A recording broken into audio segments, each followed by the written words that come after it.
Hey friends, so we're back for another episode of Katherine's Quarters. You see we have a new space, we have a new hair color, so it's only right I was supposed to do a new vlog today. We have a lot to cover. We're about a quarter of the way through the season and there's just so much to talk about. Things are moving, things are happening. Let's get right to it. So instead of talking about some big wins over the weekend, I want to talk about some surprising wins. There are some teams that were undefeated that now aren't undefeated, and there are some teams that were winless that now have a win. So let's talk about the Arizona Cardinals. They're led by their young quarterback, Kyler Murray, and they finally got a win. They had 3 losses and a tie, but they finally got a win. It was against the Bengals, but at least they have a win on the books, guys. At least they have one. Gotta win at some point, right? At some point. But Kyler Murray was 20 for 32 for 250 yards, and he put them in a position to win. Now, there were questions about Kyler Murray coming into the league. He was a #1 overall draft pick, but he's on the smaller side. Like, in stature, he's like a smaller kid. So there were some questions about whether he could lead a team and do the things that quarterbacks do in this league, and he proved it. I mean, the game was won by a 31-yard field goal, but Kyler Murray had to drive down the field and put them in the position to do so with a little help from David Johnson and, of course, Larry Fitzgerald. He did that, and although there still might be some questions there because the Cardinals still don't have a whole lot going on that team except for Larry and Kyler, it's promising that they got a win, so I'm happy for them. So the other surprising win and surprising loss that I want to talk about is the Indianapolis Colts over the Kansas City Chiefs, 19-13.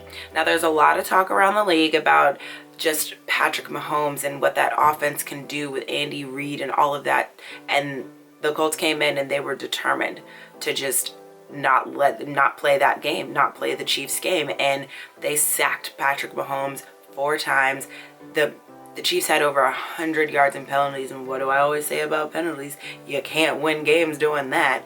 But they held Patrick Mahomes in that offense to their lowest point total since Patrick Mahomes has been the starter. And that's a lot to say, because I think their last lowest was 26, and that was last season. It's no good, but we now may have a blueprint for how to beat that offense. And we will give Patrick Mahomes the fact that he was without his 2 top wide receivers, but at the same time, you gotta figure out how to get it done. And 13 points for an offense like that, and you don't have the best defense, it's not looking too good for the Chiefs if they don't figure that out. And they have the Broncos coming up, they have the Texans coming up, they have the Vikings coming up, so they have some pretty big games. I think they even have Tennessee, and Tennessee is not to be played with. They might be inconsistent, but you don't want to meet them on the day that they decide to be consistent. So we shall see. It's going to be an interesting couple of weeks. That's definitely what to watch for in the next coming weeks.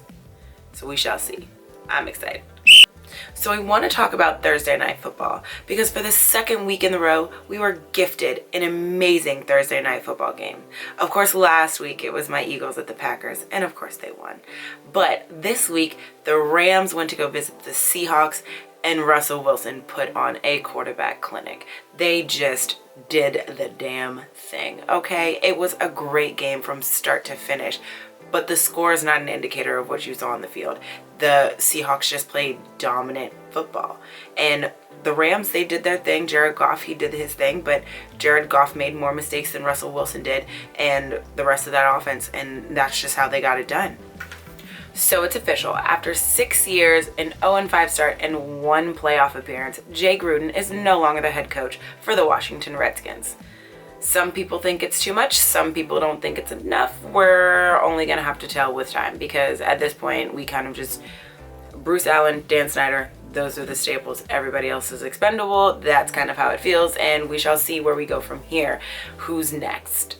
But I've heard reports that, like, Jay Gruden got a text after their horrendous loss to the Patriots. Nobody thought they were going to win that game. But after their horrendous loss to the Patriots, that he got a text to be in at 5:30 in the morning.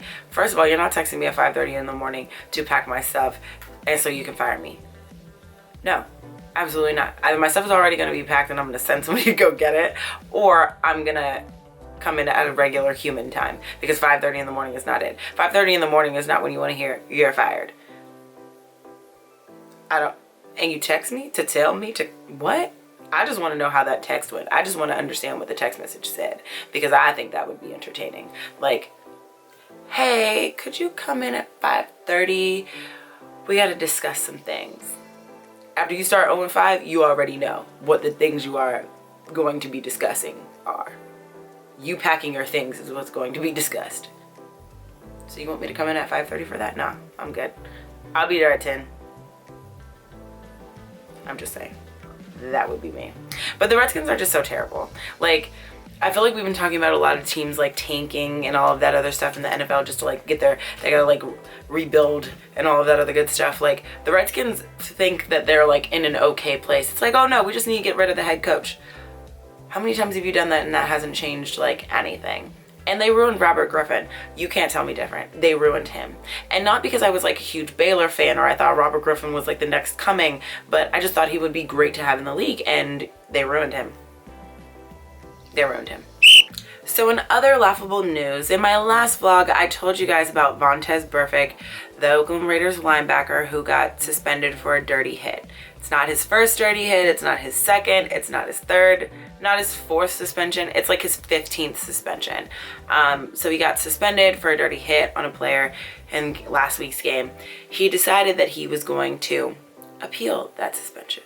You are perfectly within your rights to do that.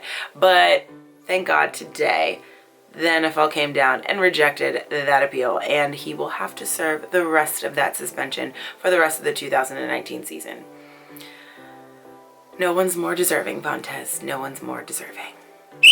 So I reported a couple of weeks ago that the NBA season was upon us, and boy, can I tell you, if NBA regular season games are anything like the excitement and overreaction from all of these preseason games this past weekend, we are in for a treat, guys. It's gonna be great.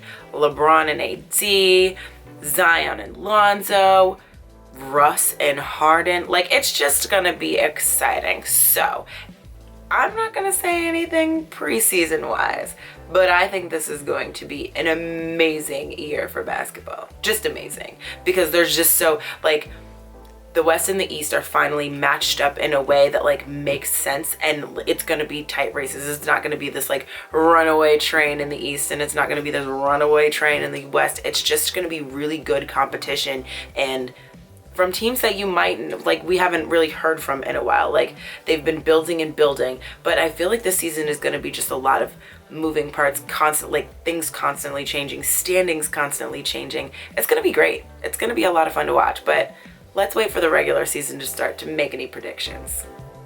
All right, friends, that's it for this episode. Thank you so much for joining me, and I hope I see you again next week.